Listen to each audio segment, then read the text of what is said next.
Boa noite a todos, irmãos. Que a graça e a paz do Senhor seja conosco. Trago um abraço a essa amada igreja, a Igreja Batista Reformada em Russas. É um prazer imenso, uma responsabilidade também muito grande ocupar aqui esse púlpito. Espero que o Senhor nos conduza em graça. O tema que me foi confiado é Entendendo a Liderança da Igreja. E já faz um bom tempo que nós, lá em Russas, refletimos sobre esse tema, pelo menos desde o início de 2022. Então, condensar isso daqui em 3 horas vai ser difícil, que é o tempo que nós temos aqui essa noite, né?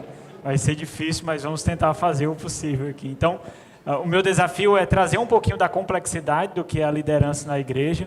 Essa complexidade se dá justamente ao fato de que nós recebemos a liderança da igreja de uma forma muito diferente do que nós recebemos nas instituições governamentais, nas instituições corporativas. Nós não questionamos com tanta facilidade a liderança dessas instituições como nós fazemos na liderança da igreja. Então, existe um aspecto de complexidade aí. E falar um pouquinho dos 2 ofícios que o Senhor concedeu à igreja, que são os diáconos e os presbíteros. Então, vamos abrir a palavra de Deus em Atos dos Apóstolos, capítulo de número 20, no episódio em que, mais uma vez, o apóstolo Paulo fala com os presbíteros de Éfeso, especificamente o versículo de número 28. Quando o pastor Tiago perguntou se eu traria uma palestra ou uma pregação, eu disse, não sei, eu acho que é um pouco dos dois, né? Vou condensar aí. Atos 20, 28 diz assim: Atendei por vós e por todo o rebanho sobre o qual o Espírito Santo vos constituiu bispos, para pastoreardes a igreja de Deus, a qual ele comprou com o seu próprio sangue. Só até aqui. Vamos a Deus em oração. Nosso Senhor, graças damos a Ti, ó Pai, pelo maravilhoso privilégio de estarmos aqui reunidos ao redor da palavra do Senhor. Muito obrigado pela graça de ter sido ensinados sobre a unidade da igreja, sobre o Teu amor que nos une, apesar das nossas diferenças, particularidades, ó Deus. Continua nos ensinando, nos instruindo.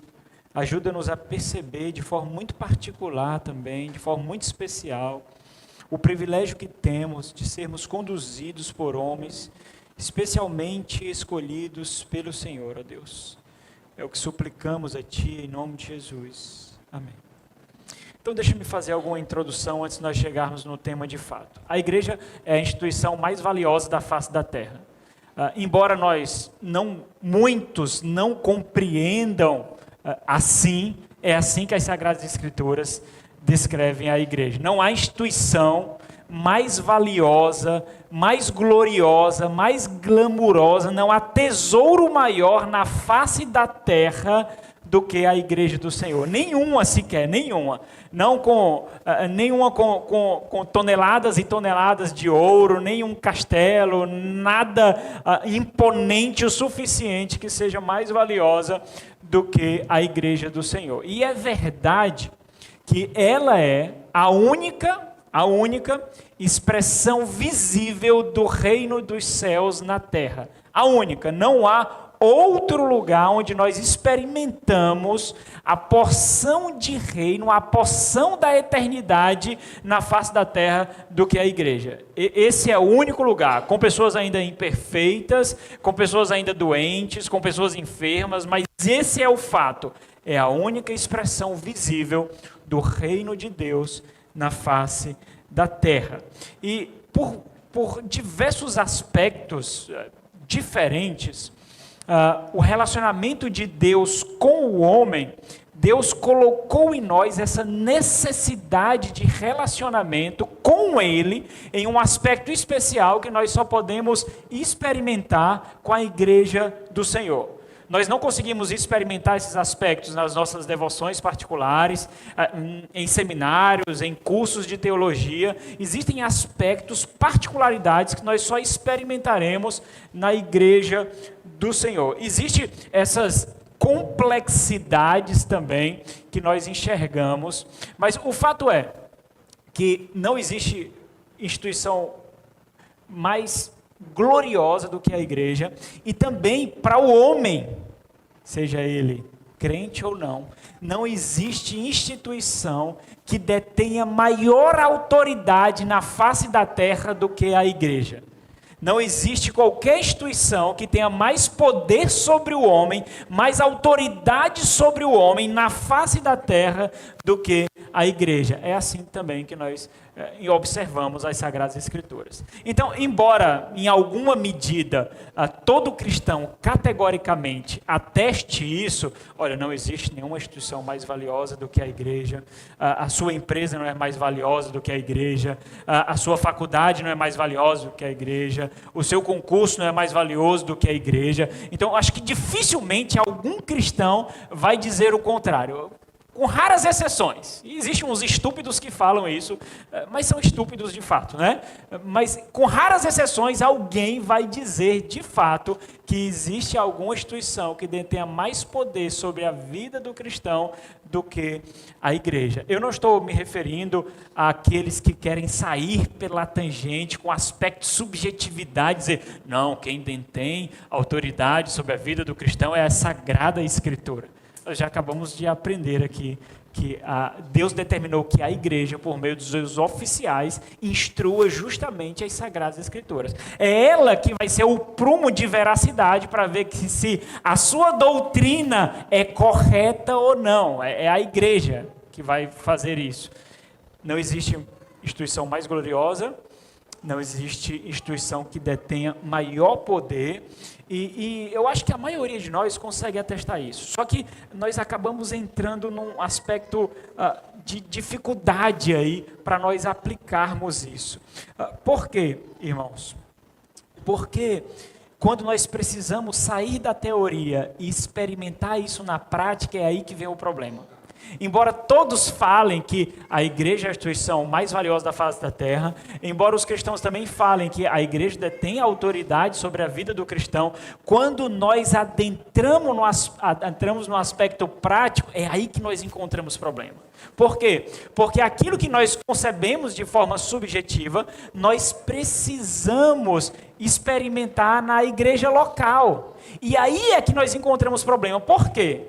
Porque quando nós precisamos experimentar isso na igreja local, nós encontramos alguns entraves aí, algumas dificuldades. Por quê? Porque aquilo que nós falamos precisa ser atestado.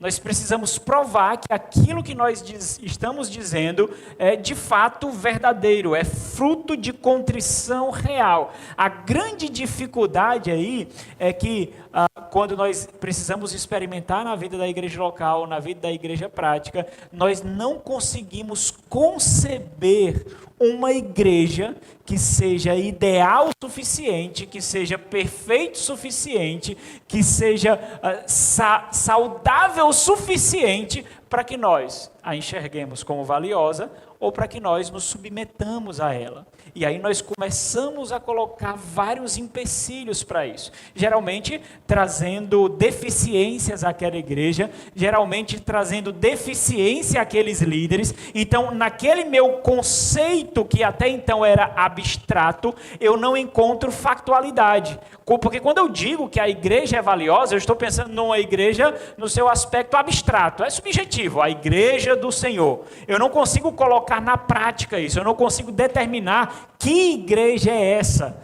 Quando eu estou nesse mundo de ideias, a igreja do Senhor é valiosa, a igreja do Senhor é gloriosa, a igreja do Senhor tem autoridade sobre a minha vida, então eu atesto isso com muita facilidade. Agora, quando essa igreja é a Igreja Batista do Utinga, quando essa igreja é a Igreja Batista Reformada do Belém, quando essa igreja é a Igreja Batista Reformada de Limoeiro do Norte, quando é a Igreja Batista Reformada em Russas, aí nós encontramos algumas dificuldades. Por quê? Porque aquilo que eu falei se encontra no local onde de fato precisa ser provado. E naquele mundo de ideias, aquela igreja não é perfeita o suficiente para eu atestar que ela tem autoridade sobre a minha vida e que ela é tão valiosa quanto eu julgo ser. Então, observe, qual é o meu ponto aqui? Nessa relação de crente e igreja, de viver a vida da igreja, de igrejar, nós encontramos simplicidade e complexidade. Nós encontramos objetividade e subjetividade. Nós encontramos relatividades e absolutos, relativos e absolutos. Então existe um complexo nessa diversidade de pessoas, que tem uma diversidade de opiniões, diversidade de entendimento, mas que precisa viver em unidade, em harmonia, na particularidade do objetivo das nossas vidas, de que é glorificar o Senhor no corpo local. O meu ponto é, quem são as pessoas que vão liderar toda essa complexidade? Quem são aqueles que irão se gastar recebendo ingratidão?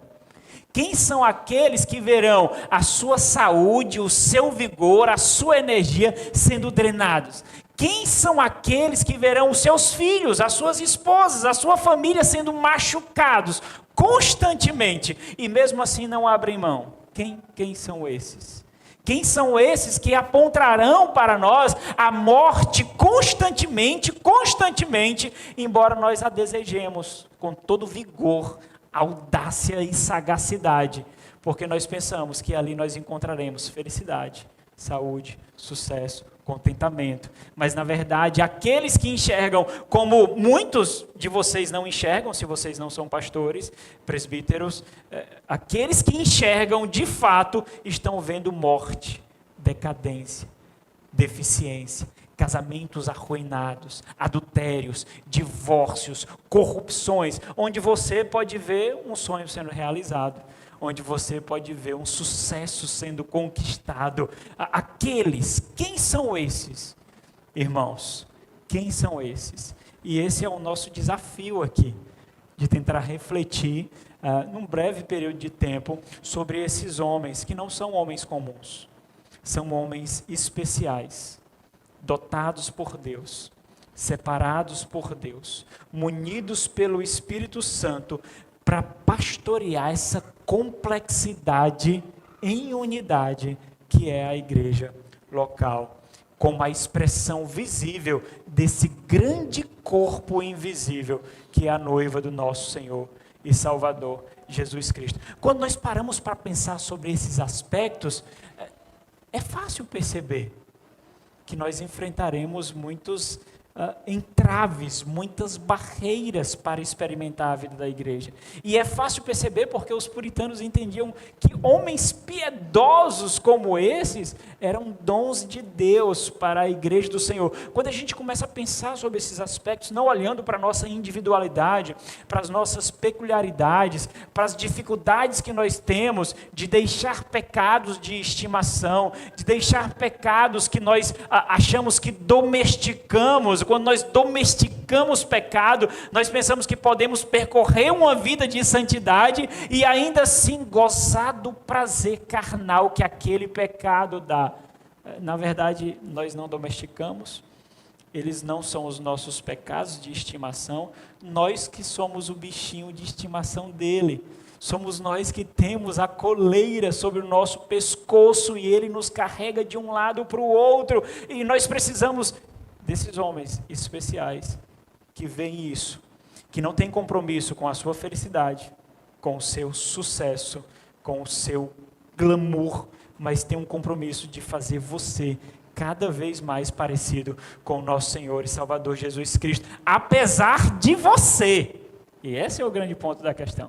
Apesar de você, apesar dos seus projetos, apesar dos seus sonhos, apesar das suas dificuldades e apesar daqueles pecados que nós não conseguimos ver como materiais, apesar da sua ardilosidade, da sua malícia, da sua sagacidade.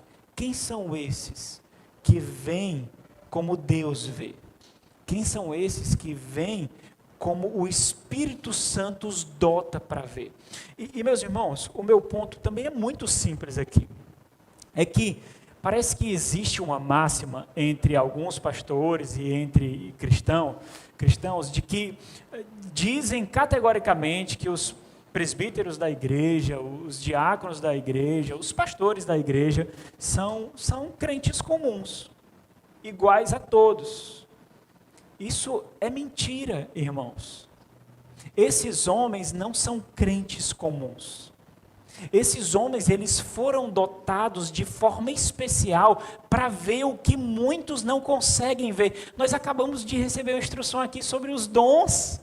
O Espírito Santo que dota para uma função específica no corpo, porque aquele corpo precisa dessa função para a sua subsistência, para ter vida de fato, para representar aquilo que o Senhor da igreja ordenou que ela fosse. Então, parece que quando nós pensamos nessa categoria de que pastores são crentes comuns, mas que apenas exercem uma função específica no corpo, parece que eles estão pensando como crentes e pastores e presbíteros e diáconos como categorias hierárquicas, como categorias de superioridade, como categorias de poder, e não como vocação de fato. E não como vocação cujo peso da responsabilidade, ao mesmo tempo que lhe mata, ao mesmo tempo que suga de você vida, ao mesmo tempo que suga de você vigor, lhe dá um prazer absurdamente indizível. Se você é pastor, você sabe o que eu estou dizendo. Se você é diácono, você sabe o que eu estou dizendo. Um prazer indizível, impossível de ser calculado, porque você foi dotado de tal forma, cujo sentido da sua vida se encontra ali. Muitos se desgastam para passar no concurso público. Muitos se desgastam para galgar degraus numa empresa. Muitos se desgastam para ascensão acadêmica. Muitos se desgastam para amontoar patrimônio. E outros não. Outros se desgastam para edificar almas, para curar espíritos. Era assim que os pastores eram vistos. Médicos de almas. Foi perdido isso. Os psicólogos são vistos assim agora, né? Os psiquiatras são vistos assim agora.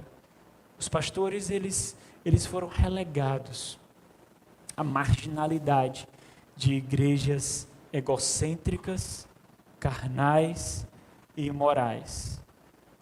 Esses homens foram dotados por Deus de forma muito especial para pastorear almas, para curar espíritos, para dar forma à noiva que está se tornando cada vez mais virgem. Ela não é virgem ainda, ela não é imaculada ainda, mas através dos dons de cada crente, sob a liderança, supervisão de homens assim, ela se tornará então limpa, completamente limpa, bela, imaculada, virgem, para se apresentar ao seu Senhor. Esses homens não são homens comuns. Esses homens são dotados pelo Senhor de forma especial. O pastor Mark Dev, naquele livro 9 Marcas de uma Igreja Saudável, ele faz uma síntese aqui dessa liderança da igreja, e eu quero ler para vocês, para a gente entender aqui. A liderança eclesiástica não deve ser assumida como uma resposta aos dons ou oposição seculares, aos relacionamentos familiares ou como reconhecimento da amplitude do serviço da igreja. A liderança da igreja deve ser confiada àqueles que parecem evidenciar em sua própria vida e são capacitados para promover na vida da igreja como um todo a obra santificadora e edificadora do Espírito Santo. Então, observe essa síntese teológica aqui. Dificilmente você discordaria dela. Dificilmente você proporia uma síntese diferente. Agora, o ponto é justamente esse. Se nós sabemos quais são os papéis, o papel dos nossos líderes, da liderança da igreja, ao cobrá-los, por que nós não sabemos ao nos submeter a ele? Não é por acaso que Tiago alertou em sua epístola. Cuidado, meus irmãos, cuidado. Não vos tornei muitos de vós mestres, sabendo que havemos de receber maior juízo. Cuidado! E é pisando em ovos que homens assim lideram. É pisando em terreno santo que homens assim lideram. Existe tanto uma expectativa quanto o rigor maior sobre esses homens. Por isso eles podem ser instrumentos de bênção e instrumentos de maldição. Nós conhecemos a passagem tão conhecida do profeta pré-exílico Oséias, cuja própria vida foi testemunho e ilustração dolorosa da corrupção do relacionamento do homem para com Deus, quando ele diz: o meu povo está sendo destruído. Por que o meu povo está sendo destruído? Porque lhe falta conhecimento. Por que lhe falta conhecimento?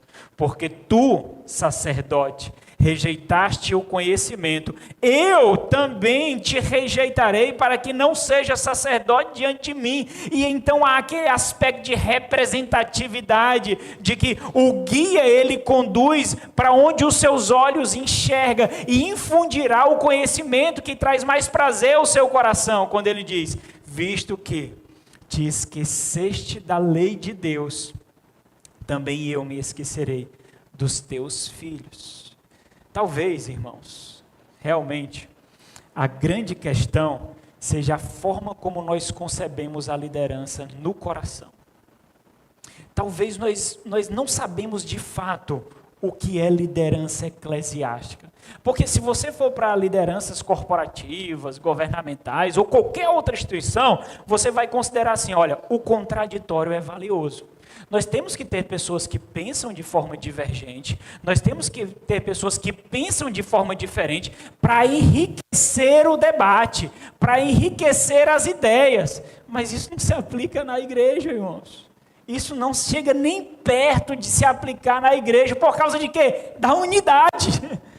Simplesmente por causa disso. Se você pensa diferente, se tem um corpo de presbíteros, se tem um conselho de liderança da igreja, e ali tem alguém que pensa divergente, não há riqueza, não há harmonia, não há unidade. Quando nós pegamos essas categorias que nós aprendemos no mundo e então imputamos à igreja, nós pensamos que somos sábios, mas nós causamos a própria deficiência. Nós somos vacilantes. A sabedoria do mundo é absurdo aos olhos de Deus. Absurdo. Liderança exige fé. Liderança não exige aceitação por convencimento. Os líderes da igreja não precisam lhe convencer para você ser liderado. Não precisa lhe convencer para você seguir. Liderança exige confiança. É a entrega do coração por parte dos liderados. Nós estamos num absurdo, vivendo um absurdo que expõe corações e nós não percebemos. Existem influências nas mídias sociais que têm mais autoridade sobre o seu coração do que os seus pastores. Muitos.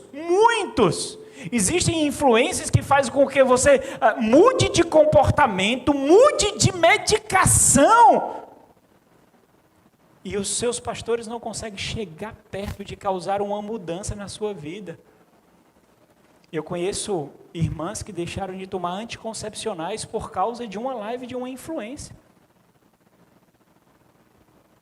Uma live de uma influência. Agora, perceba, por que há tanta dificuldade em se submeter a homens que você sabe que pleiteará por sua alma? Se nós pudéssemos ter um pouquinho, mas só um pouquinho, de uma visão espiritual que todo crente deveria ter, nós entenderíamos que é uma batalha espiritual, a submissão aos líderes da igreja. Nós enxergaríamos que, como Paulo diz, não é contra o sangue ou contra a carne, mas nós amamos tanto a nossa carnalidade, nós somos tão seduzidos pelo nosso ego, que nós simplesmente não queremos aceitar, nós não queremos aceitar. Liderança é fé, você se entrega, você confia, e essa está a beleza da igreja batista. Porque na Igreja Batista, nós não recebemos indicação de presbitério exterior à igreja, de pastores que vão nos pastorear, não. Nós escolhemos os nossos próprios pastores. Então, se eu reconheço alguém como munido pelo Espírito Santo e apontado pelo próprio Deus para ser o meu líder, por que eu não me submeterei? Porque se eu faço a primeira profissão, se eu fizer a segunda em rejeição, eu contenderei com Deus. Não é contra homem, mas é com Deus. Daí então também eu acho que falta mais ousadia dos pastores. Falta mais ousadia dos pastores de entenderem quem são e colocarem carnais na parede para que entendam que não é contra homem, mas é contra o próprio Espírito Santo de Deus que pleiteiam. Liderança não equivale a submeter por influência. O pastor não é uma influência. O pastor não precisa lhe convencer. O pastor, ele precisa da sua submissão como uma representação visível de que você se submete a Deus. Porque é na igreja local onde aquilo que é teoria se encontra com a prática. É na igreja local. É na igreja local que você vai experimentar o que é de fato amar o seu irmão, como foi dito aqui, quando ele pisa no seu calo. Quando você só o suporta porque enxerga nele o Espírito Santo, porque talvez nem os seus familiares lhe suportam tanto, porque você só o ama porque você reconhece a sua profissão de que nasceu de novo. Daí então, porque afinidades é uma doutrina cunhada por Satanás no inferno. Não existe esse negócio de afinidade no corpo de Cristo. Não existe. A única afinidade que existe no corpo de Cristo é a afinidade do Espírito Santo. E aí todos têm. Eu não me dou bem com o irmão ali porque eu não tenho muita afinidade com ele. Olha Satanás falando. Olha, o Satanás falou. Não, mas é porque ele tem um jeitinho assim. Agora com aquele outro irmão, o santo bateu. Olha Satanás falando de novo. E aí, irmãos, talvez, se nós pensarmos nesses aspectos de complexidade, esse pouquinho que eu já falei até aqui, nós precisamos de pastores, de líderes, que algumas vezes lance mel para nos atrair, e outras vezes lancem vinagre para nos mostrar o ardor do pecado, o ardor das nossas escolhas. Esses homens que equilibram essa simplicidade e essa complexidade. A liderança da igreja sempre fez parte da estrutura do plano de Deus. Sempre. Deus sempre conduziu o seu povo por meio de intermediários, irmãos. Sempre, sempre. Foi assim na antiga aliança, é assim na nova aliança. Deus sempre teve intermediários para conduzir o seu povo. Nós vemos os dois ofícios na antiga aliança, profetas e sacerdotes. Nós vemos os dois ofícios na nova aliança, presbíteros e diáconos. Sempre há, como também sempre há aqueles que rejeitam. Então, vamos observar um pouquinho só, e eu gostaria de focar mais não no perfil do diácono e do presbítero, mas mais na função do diácono e na função do presbítero. Mas antes disso, vamos observar um pouquinho só quem são os diáconos. Então, eu vou construir uma definição aqui. Então, eu vou dar uma definição básica. Primeiramente, os diáconos são homens imitáveis, modelos para toda a igreja. Homens imitáveis, modelos para toda a igreja. Então, entenda, embora habilidades sejam necessárias, na descrição dos diáconos, nós não vemos nenhuma habilidade ali sendo descrita. 1 de Paulo a Timóteo, capítulo 3, pode abrir aí.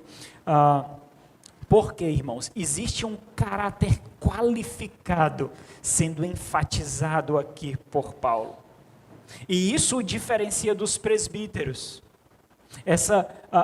Nos presbíteros nós observamos uma qualidade ali, apenas uma qualidade sendo descrita no mar uma capacitação, sendo descrita, num mar de qualidades de caráter ali. E nós vamos perceber essa função para isso.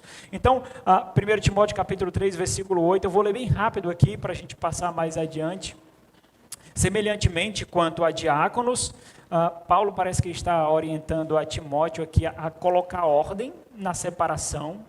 Talvez não havia essa ordem, por isso muitos lobos tomaram lugar ali. Semelhantemente quanto a diáconos, é necessário que sejam respeitáveis, de uma só palavra, que é o contrário do que ser hipócrita, não inclinados a vinho. Aqui ele não está dizendo que não deve beber vinho, ele está dizendo que você não deve ser escravo do vinho, não deve ser preso a um vício, não cobiçoso de sórdida ganância. É interessante, porque como os presbíteros, a posição que ele ocupa ali facilita muito a manipulação e a extorsão. Então, nesse homem deve ser visto esse aspecto de generosidade, não preso à materialidade, ao dinheiro ali. Ele não é inclinado para isso. Versículo 9, conservando o mistério da fé com consciência limpa, ou seja, algo que não lhe acuse. Também sejam estes primeiramente experimentados, ou seja, passado por escrutínio, equivale aqui a não ser neófito, e se mostrarem irrepreensíveis, ou seja, aprovados, exerçam o diaconato. Da mesma sorte quanto às mulheres, é necessário que sejam elas respeitáveis, maldizentes, temperantes e fiéis em tudo. O diácono seja marido de uma só mulher e governe bem os seus filhos e a própria casa. Então, até aqui, nós conseguimos ter acesso ao perfil dos diáconos, daqueles que devem ser separados para o diaconato, mas nós não sabemos ainda as suas atribuições, nós sabemos quem esses homens são. No versículo 13, surge aqui uma promessa diante desse ofício, sendo exercido adequadamente. É ligado justamente à execução da função, ao exercício do ofício. E isso é importante porque, diferentemente dos presbíteros, o ofício diaconal bem-sucedido é justamente aquele que menos aparece. O diácono, ele serve nos bastidores. O diácono, ele serve na retaguarda. O diácono, ele serve em anonimato, bem diferente do ofício exercido no presbiterato, bem diferente desse. Então, um diácono que serve bem a sua vocação, ele faz, é que nem um profissional de TI. Tudo funciona, mas ninguém sabe que ele existe. Eu trabalhei com TI. Eu dizia assim, nunca terá uma foto de um funcionário de TI na empresa dizendo funcionário do ano, porque o pessoal só sabe que ele existe quando o servidor para. Só quando dá problema que o pessoal sabe que ele existe. O ministério diaconal é justamente esse. A igreja funciona harmonicamente. Problemas são antecipados, sequer chegam aos pastores, porque muitos desses problemas que são pertinentes a eles são resolvidos previamente e apenas um relatório é passado para os pastores. Olha a promessa. Pois os que desempenharem bem o diaconato alcançam para si mesmos justa proeminência. E é interessante porque se você perceber esse aspecto de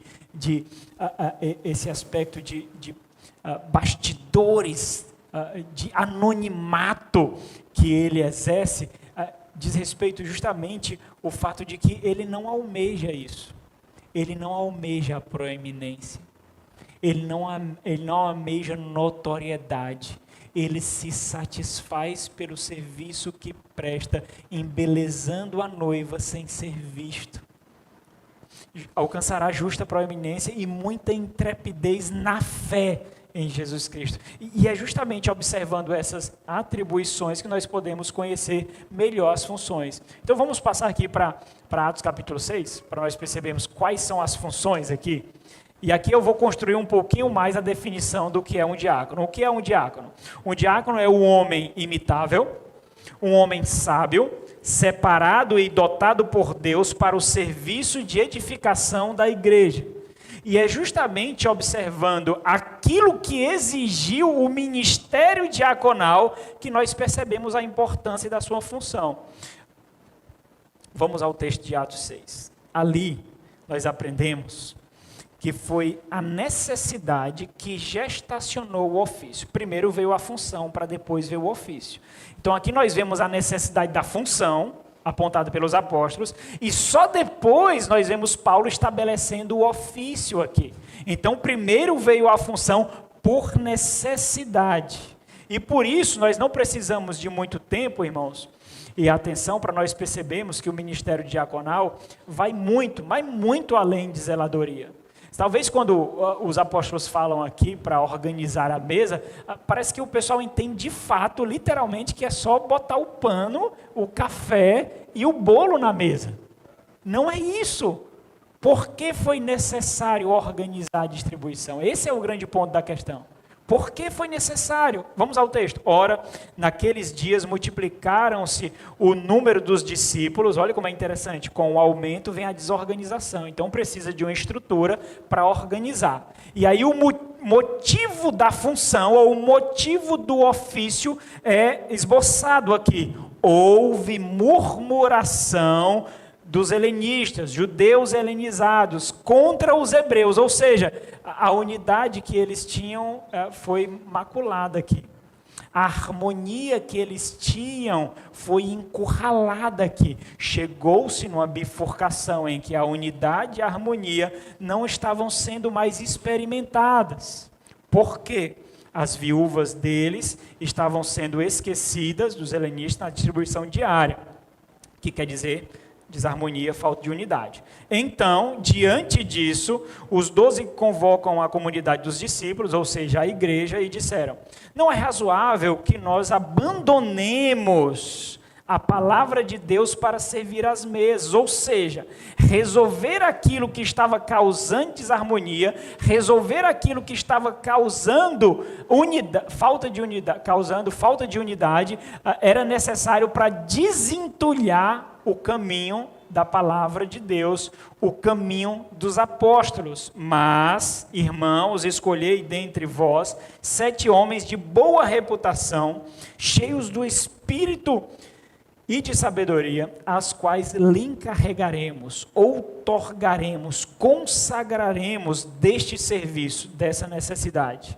E quanto a nós faremos aquilo que é pertinente a nós. Então lembra, quem substituiu os apóstolos foram os presbíteros. Os profetas foram substituídos pelos apóstolos, os apóstolos foram substituídos pelos presbíteros. E quanto a nós não conseguimos fazer isso agora, nós precisamos continuar. Enquanto a nós nos consagraremos à oração e ao ministério da palavra. O parecer agradou a toda a comunidade, a igreja, e elegeram, então dá o nome de quem elegeram, em versículo 6, apresentaram-no aos pés dos apóstolos. Olha como é interessante, porque os apóstolos precisam validar. E estes, orando, lhes impuseram as mãos. Observe o detalhe aqui muito interessante, destaque aqui de Lucas. No versículo 1 do capítulo 6, o crescimento encontra um obstáculo. Então, não dá para crescer sem organização. Então, aquela comunidade iria inchar, não iria crescer. Iria ter uma desorganização plena, a doutrina não seria observada, aquilo que eles faziam não seria observada, e um obstáculo é encontrado aqui. Agora, só depois de ser criado essa estrutura necessária para possibilitar o crescimento, é que Lucas atesta no versículo 7, olha o que ele coloca: crescia. O que crescia? A distribuição de pão? O serviço à mesa? O que crescia? A palavra crescia. Olha a função diaconal aqui. Desobstrução do caminho da palavra, desentulhamento do caminho da palavra, para que os presbíteros não se desgastem, ou aqui os apóstolos, não se desgastem com aquilo que não é devido a eles. Crescia a palavra, e em Jerusalém se multiplicava o número dos discípulos, também muitíssimos sacerdotes obedeciam à fé. Ou seja, as necessidades da igreja enfatizam a diaconia como um instrumento de viabilização e potencialização do ministério apostólico, que é o ministério da oração, que é o ministério da palavra, assumidos posteriormente pelos presbíteros. Então, finalizando a nossa definição de diácono, o que é um diácono? Diácono é alguém imitável, um homem sábio, separado e dotado pelo Espírito Santo de Deus, para o serviço de edificação da igreja, cuja função é manter a unidade e harmonia na igreja e desobstruir o caminho para o ministério da palavra. Vai muito além do que abrir uma porta ou carregar uma vassoura, não vai, irmãos? Vai muito, muito além. Quem são os presbíteros? Mesma forma, eu vou passar rapidamente pelos presbíteros e a gente vai lá para a função. Então vamos lá. 1 Timóteo. Diferente dos diáconos, e aí é um detalhe interessante, os presbíteros são os líderes da igreja. São aqueles que foram separados por Deus para governar a igreja. Obviamente, para que os presbíteros eles possam presidir a igreja, governar a igreja, os diáconos precisam exercer adequadamente a sua vocação. E aí eu preciso fazer novamente aqui uma correção. Ofício, irmão, é vocação, não é posição. Ser diácono não é uma antessala para se tornar presbítero. Não é um grau anterior ao presbítero. Por quê? Porque a igreja ela não faz presbíteros. A igreja ela não faz diáconos. A igreja reconhece aqueles que foram dotados pelo Espírito Santo. Aqueles que já foram marcados pelo Espírito Santo. O Espírito Santo marcou, a igreja reconhece essa marca. Simples assim. Quando nós pensamos nessa estrutura organizacional, como empresas corporativas, aí nós pensamos que existe um aspecto de superioridade e inferioridade. Não existe hierarquia, não diz respeito a níveis de poder. Sabe por quê? Porque o dom é justamente o poder, a convicção necessária para suportar a função. Porque muitos tentam ser pastores e não conseguem. Porque muitos e muitos tentam viver para pregar a palavra e a sua estrutura familiar é completamente demolida. Porque o Espírito Santo não o capacitou para tal. Então, além dos dons de lidar com a palavra, de liderança, de ensino, um dos grandes dons dos presbíteros, dos oficiais como um todo, é justamente o de perseverança. De perseverança, porque se o Espírito Santo marcou para a preservação da igreja, o Espírito Santo o preserva no exercício da função, porque não existe igreja sem oficiais, irmãos, simplesmente não existe. Então imagine como é um suicídio coletivo, quando a igreja mata os seus líderes, é absurdo, é um suicídio, é loucura. Mas esses irmãos que fazem isso acontece em toda igreja nós vamos encontrar uma parcela maior ou menor de loucos, toda igreja, né? Lá em Russas tem, já botei vários para correr, mas sempre aparecem uns infelizes, é um negócio de louco, né? Eles vêm vestidos com uma roupinha de ovelha, e dá um cheirinho, tem cheiro de ovelha mesmo, disfarça bem, rapaz. Mas de repente se mostra garras, mostra presa. Aí você tem que botar um infeliz para correr, botar o desgraçado para correr, para não acabar com o rebanho, né? Toda igreja tem, toda igreja. É porque a gente não foi glorificado ainda. Haverá um dia que não, mas terá. Mas, por enquanto, toda igreja tem, e o Senhor nos dotou para isso mesmo. Nos dotou para lutar com lobos, leões, feras. O Senhor nos dotou para isso mesmo. Esqueci até o que eu estava falando, me empolguei aqui na ilustração. Me empolguei na ilustração aqui, é porque eu gosto de brigar com esses infelizes mesmo, né? Irmãos, não existe hierarquia. Não existe, irmãos. Daí você percebe quem entende a vocação. Quem entende a vocação de ser diácono, nunca vai querer ser pastor. Nunca vai puxar o tapete do pastor. Nunca. Ele vai entender o privilégio de abrir o caminho para o pastor conduzir a palavra. é o privilégio, é a graça desobstruir, desentulhar. Talvez porque nós pensamos nesse aspecto corporativo, nós entendemos que existe uma hierarquia de poder, de autoridade. Não, simplesmente não existe. O Espírito Santo não fez isso. Ele vocacionou. Olha, esse aspecto de necessidade é impressionante. Desculpa, vai em Tito primeiro, Tito capítulo 1, versículo 5. Quando Paulo deixa Tito na ilha de Creta, ele deixa instruções ali com Tito. Paulo diz a Tito que ele precisa separar presbíteros. Por quê? Para fazer aquilo que ainda não tinha sido feito, justamente porque não tinha presbíteros ali.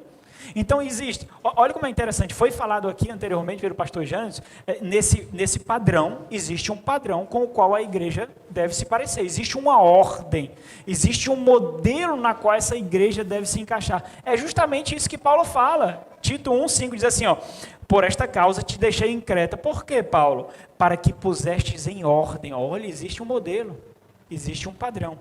Para que pusessem em ordem as coisas restantes, ou seja, aquelas igrejas foram fundadas, nós não sabemos por quem, mas existe um trabalho inacabado. Paulo passou ali com Tito, Paulo não poderia ficar, tinha que continuar a missão, e ele deixa Tito ali para continuar essa missão. A missão é justamente moldar a igreja para que de fato aquelas igrejas fossem reconhecidas como igreja, ou seja, estabelecer aquela igreja de acordo com a estrutura dada por Deus, para que pusesse em ordem as coisas restantes. E aqui existe algo interessante.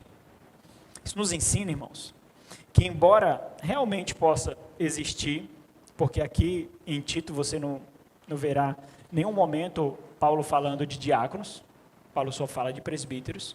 Então é realidade que possa existir uma igreja sem diáconos, mas é impossível que exista uma igreja sem presbíteros. Impossível. Talvez pelo tamanho ali daquelas igrejas, Paulo não exige isso, mas sem presbíteros não. É essencial, é fundamental a existência de presbíteros. E na descrição aqui do perfil dos presbíteros, aí pode voltar para 1 Timóteo 3, Paulo ele mostra 3 características. Quais são as 3 características? Aspiração, capacitação e caráter. E é interessante perceber isso. Por quê? O que a igreja faz? A igreja observa e a igreja tem um molde. Qual é o molde? É esse. Existe um molde. E aí nós pegamos essas pessoas e observamos se aqueles que em determinado momento, por exemplo, aspira, ou aquele que em determinado momento ensina, nós pegamos essa pessoa para ver se ela se encaixa nesse molde. Aspiração, capacitação e caráter. É um molde dado por Deus para a igreja, para que aqueles que aparecem se destacar em algum momento para esse ofício, eles possam ser encaixados. Então eu vou ler bem rápido aqui. Aspiração, fiel é a palavra. Se alguém aspira ao episcopado, excelente obra almeja. A aspiração é fundamental, porque a aspiração é o combustível da convicção. Naquele momento que nós estamos sendo mais açoitados, naquele momento que nós estamos sendo mais encurralados, naquele momento que parece que nós estamos completamente sozinhos, naquele momento que parece que nós não fomos sequer vocacionados, é a aspiração que vai nos sustentar. Porque a aspiração foi colocada pelo Espírito Santo de Deus para a nossa perseverança, porque Ele nos preserva assim. Então, a aspiração é o combustível da vocação, a aspiração é o desejo flamejante pelo ofício, pelo pastoreio, pela edificação do povo de Deus. A aspiração é fundamental porque será um instrumento de sustento nesses momentos difíceis, mas a aspiração, embora ela seja necessária, ela não é suficiente, porque muitos aspiram e não têm a capacidade adequada e nem um caráter adequado. Então, embora a aspiração seja necessária, nós vemos que a aspiração ela aciona um freio, porque depois disso que esse freio é acionado para a observação, porque o primeiro passo é aspirar, eu quero ser presbítero, ok, você deseja, então freia e vamos lhe analisar agora, é isso que o texto diz, né? A capacitação agora, aquele que aspira ao episcopado, excelente obra almeja, é necessário, o é necessário aqui nos coloca num momento de rigor para nós avaliarmos, esse é necessário, ele vai repetir mais na frente, significa inevitável, significa indispensável, é obrigatório. É o sine qua non do presbítero aqui, né? É obrigatório, é necessário, portanto, e aí eu pulei para nós irmos para a capacitação, que o bispo aqui ele realça esse aspecto da função do presbítero, né? Seria o supervisor. Uma das funções do presbítero é ser supervisor, por isso que é chamado de bispo aqui. É necessário, portanto, que o bispo seja apto a ensinar. Então, eu pulei. Aqui é a única capacitação do presbítero aqui, descrita aqui. Esse é o dom dado por Deus para a edificação da igreja. Embora essa capacitação ela possa ser desenvolvida, e é isso que acontece, existe um aspecto de capacitação natural. Existe um aspecto, uma habilidade singular daquela pessoa em lidar com a palavra. É quando você percebe que naquela pessoa há uma maior facilidade. Não há tanta luta para com aquilo, não é tão mortal para lidar com a palavra. Então, embora haja essa capacitação natural dada pelo Espírito Santo de Deus, essa capacitação, obviamente, também é desenvolvida. E diante desse freio acionado, que é o necessário devido à aspiração, quando nós começamos a analisar, surge um segundo nível de validação. Qual é? É justamente esse da capacitação. Ele aspira. Ele é apto a ensinar, ele tem capacidade a ensinar, ele tem inclinação ao ensino. E da mesma forma, irmãos, embora como aspiração a capacitação seja fundamental, ela também não é suficiente. Então, esses aspectos aqui, essa tríade de aspectos, eles precisam estar unidos. Agora, se você observar, é interessante porque Paulo, ele dedica bem mais tempo descrevendo o caráter aqui. Ele não descreve tanto a aspiração, ele não descreve tanto a capacitação, mas o caráter, irmãos, ele descreve 11 atributos. E descreve 3 cenários nos quais esse caráter será aprovado. Então existe uma ênfase dada ao caráter. É um outro nível de avaliação diante do freio. Sem dúvida, irmãos. Esse é um aspecto de ênfase dado. Por que é interessante isso? Porque o caráter é a redoma de proteção do coração. Se a pessoa aspira, mas não tem o caráter moldado, ela será arrogante, egocêntrica, porque sabe mais da palavra do que os demais irmãos. É um caráter qualificado celestialmente que vai fornecer uma redoma de proteção do coração para que aquela função, aquele ofício seja escravo aos planos de Deus, para que façam aquilo que Deus determinou ao dotá-lo, ao capacitá-lo. Por isso que o caráter aqui é fundamental. E aí é interessante, irmãos, porque às vezes nós não olhamos isso. Com muita facilidade nós elogiamos pessoas que pregam bem. Muita facilidade. Nós elogiamos pessoas que têm uma habilidade muito notória de comunicação. Nós elogiamos pessoas que têm um conhecimento teológico absurdamente profundo. E nós não observamos como ele cria os seus filhos, como ele governa o seu lar, como ele lida com o dinheiro. Nós não observamos. Por quê? Porque nós assumimos uma coisa louca de que aspectos subjetivos não entram em voga na hora da avaliação. É claro que entra, isso se chama discernimento. Isso se chama discernimento. Nós precisamos discernir justamente porque não está notório.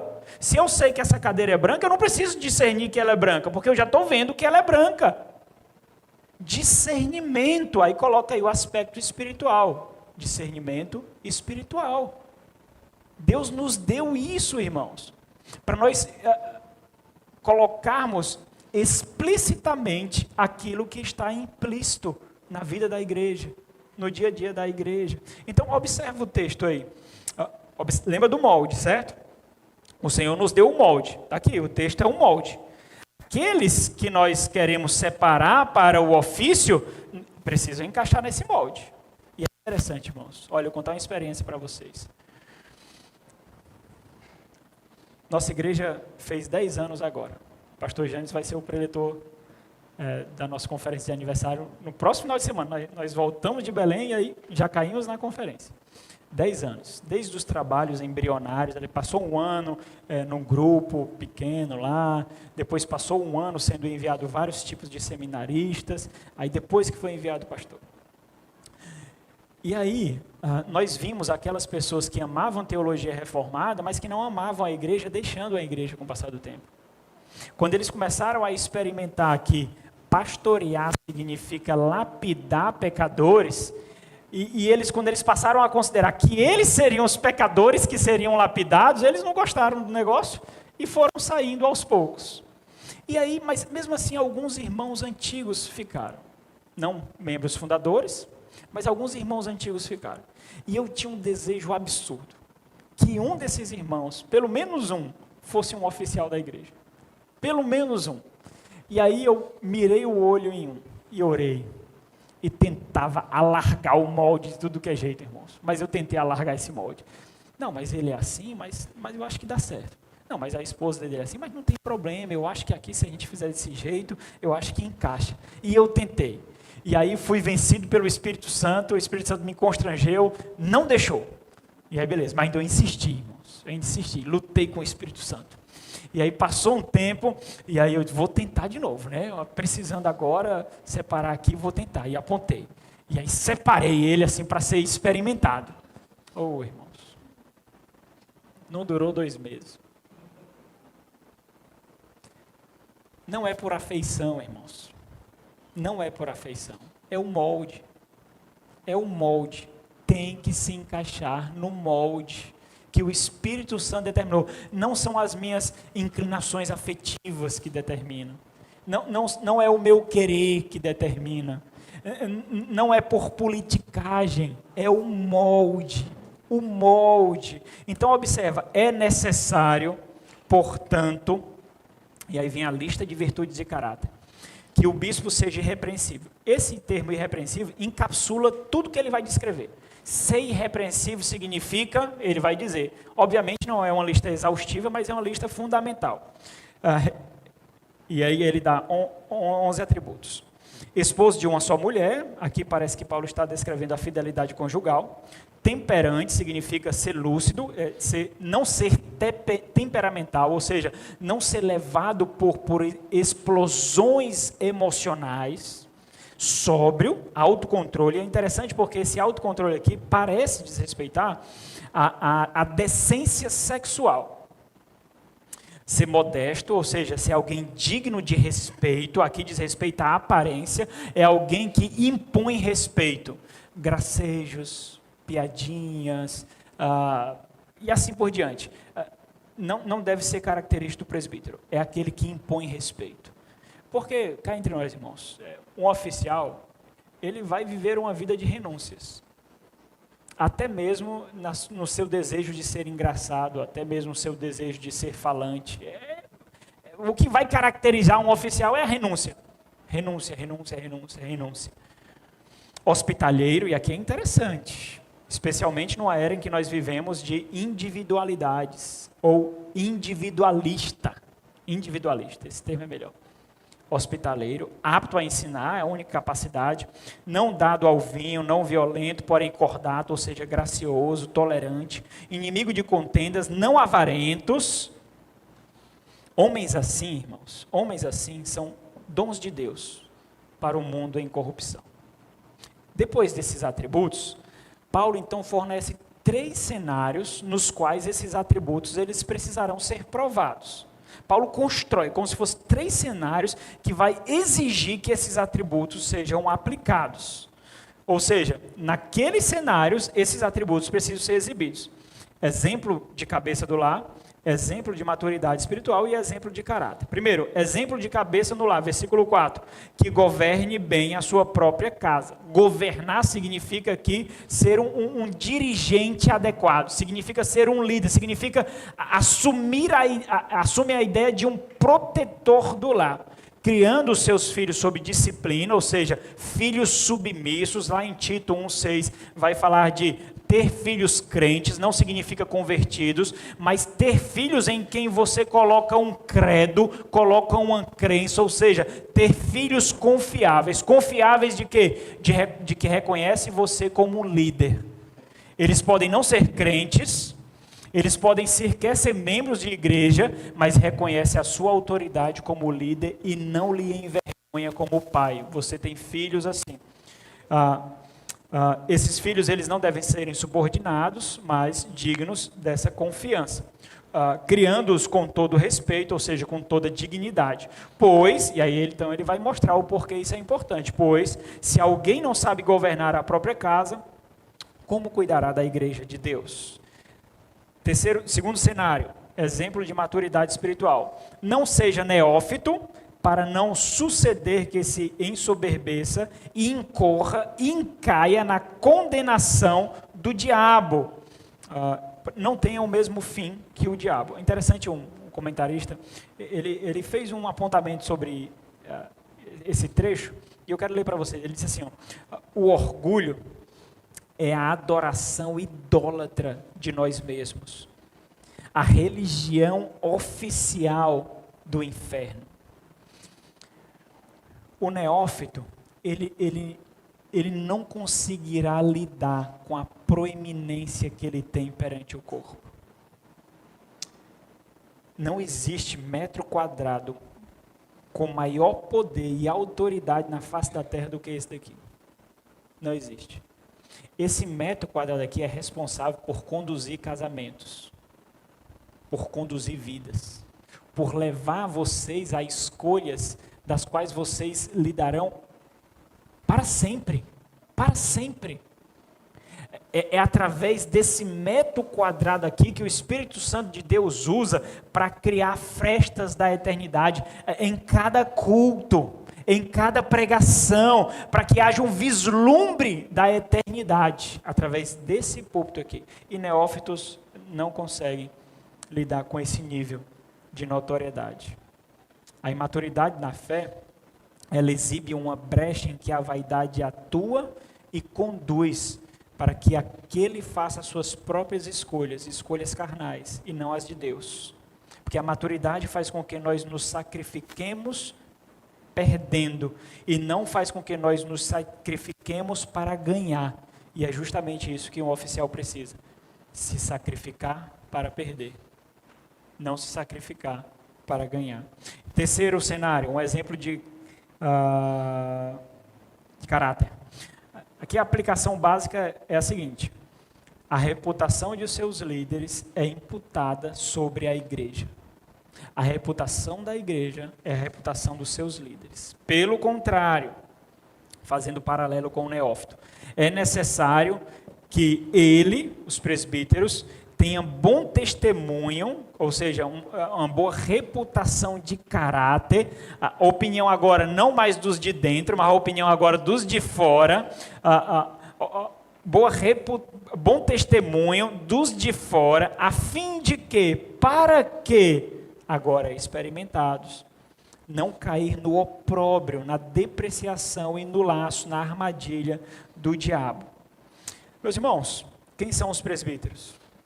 Deixa eu dar uma definição aqui. São homens que governam a igreja, cujo desejo e capacitação para a edificação da igreja foram dotados por Deus, e o seu caráter atesta uma vida de renúncias e sacrifícios para o bom testemunho da igreja, o avanço do reino e a glória de Cristo. Quais são as atribuições de um presbítero? E eu vou ser bem sucinto aqui, porque o tempo já passou. Então vamos lá em Atos capítulo 20, versículo 28, naquele nosso texto. Então existem algumas atribuições que já foram destacadas aqui pelo que nós vimos: a vida de oração e a ministração da palavra. Essas são as atribuições dos presbíteros. Nós já vimos isso de forma muito clara, foi por isso mesmo que nasceu a função diaconal, a vida de oração e ministração da palavra de Deus. Agora observa comigo: atendei por vós e por todo o rebanho, 28, sobre o qual o Espírito Santo vos constituiu bispos, para pastoreardes a igreja de Deus, a qual ele comprou com seu próprio sangue. Então eu vou ser um pouco breve aqui, e aí vocês vão lendo, e aí vocês vão observar como isso se aplica. Então, primeiro, uma atribuição do presbítero: pastorear a si mesmo. Atendei por vós. Em primeiro lugar, aqui Paulo está chamando a um estado de prontidão para a batalha. Prontidão, o termo fala especificamente de uma prontidão, de um alerta diante de perigos. É esse justamente o contexto que Paulo diz, né? Olha, tem lobos e feras aí. Atendei por vós e por todo o rebanho. Então, o termo que ele utiliza faz referência a esse estado de prontidão para perigos. E é por isso que é natural que nós vivamos tensos. Naquilo que você vê uma piada despretensiosa, nós vemos uma porta sendo aberta. Naquilo que você vê apenas um flerte com alguém, nós percebemos uma possível divisão, dificuldade naquele relacionamento, porque pode ser que aquele flerte se torne um namoro, e o namoro pode não ser aprovado pela igreja, e os pais vão comprar a briga daquele filho, daquela filha, e aí pronto. Então, é natural que nós vivamos tensos. Tensos. Em primeiro lugar, sua integridade espiritual precisa ser guardada. Sua saúde emocional precisa ser conservada. Seu bom testemunho precisa ser preservado. Sua família precisa ser guardada como exemplo de piedade. Paulo fala isso a Timóteo também. Timóteo 4:16, 1 Timóteo 4:16, ele fala isso no final da sua epístola, 6, 20 e 21. Então ele precisa pastorear a si mesmo. Segundo, atribuição, proteger o rebanho. Repete o atendei por todo o rebanho. O mesmo empenho que é oferecido a si mesmo precisa ser oferecido ao rebanho. Porque ele vai prestar contas por esse rebanho. Ele não vai prestar conta como cristão diante de Deus somente, mas também ele vai prestar contas pelo tesouro que ele está guardando para o seu proprietário. E esse é o motivo da atenção. É o tesouro que ele está guardando, não é seu. É esse bem precioso que não é dele. E é interessante porque Paulo, olha o versículo 29, quando ele diz, eu sei, aqui é um aspecto profético, é tanto que Paulo interrompe a sua terceira viagem missionária para viajar mais quilômetros para se encontrar com os presbíteros, porque aqui existe um aspecto profético, não é uma possibilidade. Paulo está dizendo que virá perigo, é uma profecia que Paulo está dando aqui, olha, virá perigo, então presta atenção, ele diz, eu sei, depois da minha partida, entre vós penetrarão lobos vorazes, que não pouparão o rebanho, e que dentre vós mesmos se levantarão homens falando coisas pervertidas para arrastar os discípulos atrás deles. Olha o que ele está dizendo aqui, que é importante. Eles vacilaram nisso, esses presbíteros vacilaram. É por isso que Paulo envia Timóteo. Olha como é interessante. Qual foi a solução para uma igreja em frangalhos? Para uma igreja desfacelada? Qual foi a solução? Um homem cheio do Espírito Santo de Deus. Não foi um programa, foi Timóteo. Um homem cheio de convicção vocacional, senso de missão. Um homem que encontrou um mar de prostitutos ali, que encontrou um mar de falsos profetas, que estava roubando de viuvinhas e abusando de viuvinhas indefesas. Um jovem pastor, um homem. Olha como nós precisamos preservar esses homens, irmãos. Porque nesses homens está, sabe o quê? A cura do seu casamento.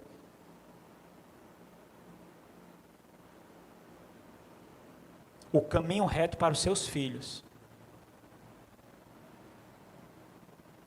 Nesses homens. Cuidado para não ser espiritual demais. Não, mas é o Senhor. É o Espírito Santo de Deus. É a palavra de Deus. Deus usa intermediários sempre. É só ler as Sagradas Escrituras.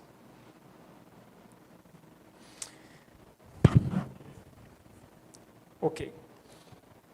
É interessante esse cuidado, se vocês observarem. Cuida de ti mesmo para cuidar do rebanho. A saúde do rebanho, o cuidado contigo. Não é interessante isso? A gente devia...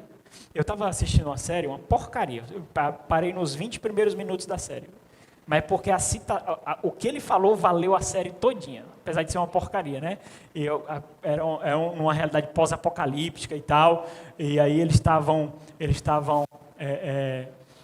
indo habitar em outro planeta, e aí a menininha perguntou para o pai, tinha um forte muito grande, eles moravam em umas casazinhas menores, não tão protegidas, e tinha um forte muito grande, cheio de proteção.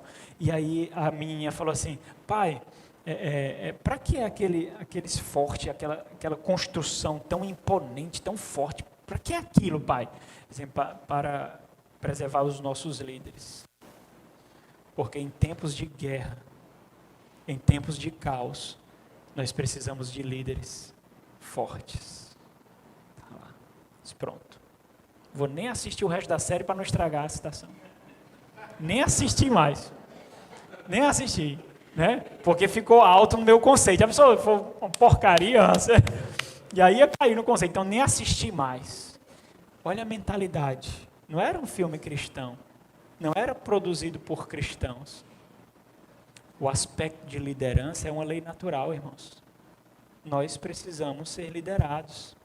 Nós precisamos de líderes. Nós precisamos, é natural isso. Quando nós não aceitamos, nós deveríamos perceber o nosso vacilo na guerra espiritual. Então, precisa pastorear a si mesmo, proteger o rebanho, supervisionar o rebanho, sobre o qual o Espírito Santo vos constituiu bispos. Então, é exigido um olhar intenso e intencional sobre o rebanho. E para isso, aquilo que, como eu falei, para muitos de nós pode ser uma mera trivialidade, pode ser um mero detalhe, pode significar uma morte ou vida espiritual. Pode significar uma divisão ou a manutenção da igreja. Aquilo que para alguns pode ser qualquer aspecto de indiferença, pode significar um grande perigo no arraial. A unidade, como foi dito aqui, precisa ser forjada e precisa ser mantida. A harmonia precisa ser cultivada. Outra atribuição, pastorear o rebanho. Para pastoreardes a igreja de Deus. O pastoreiro precisa estabelecer e conservar essa unidade do rebanho, e para isso é necessário considerar, é um aspecto interessante, porque parece que aquele discurso de antidiscriminatório, ele adentra na igreja e tira a riqueza do pastoreio da igreja. Observa, na igreja nós temos uma diversidade, mas é uma diversidade em unidade. Na igreja nós temos particularidades que devem servir para abrilhantar a harmonia de unidade. Então, se você é uma pessoa diferente, você tem que ser pastoreado de acordo com a sua particularidade, de uma forma diferente. Se você tem as suas particularidades, você precisa ser pastoreado de acordo com essa particularidade. Não é porque eu cuido de um irmão de uma forma, que eu vou cuidar do outro irmão da mesma forma, com o mesmo tom, usando as mesmas palavras, o mesmo nível de exortação, se eu estou falando com pessoas que têm características diferentes, sensibilidades diferentes, maturidades diferentes, entendimento diferente. Então, esse aspecto de igualdade que nós tanto queremos, é tolice, é estupidez, é morte, não faz sentido. Observa, capítulo 5. 1 Timóteo capítulo 5, versículo 1 e 2.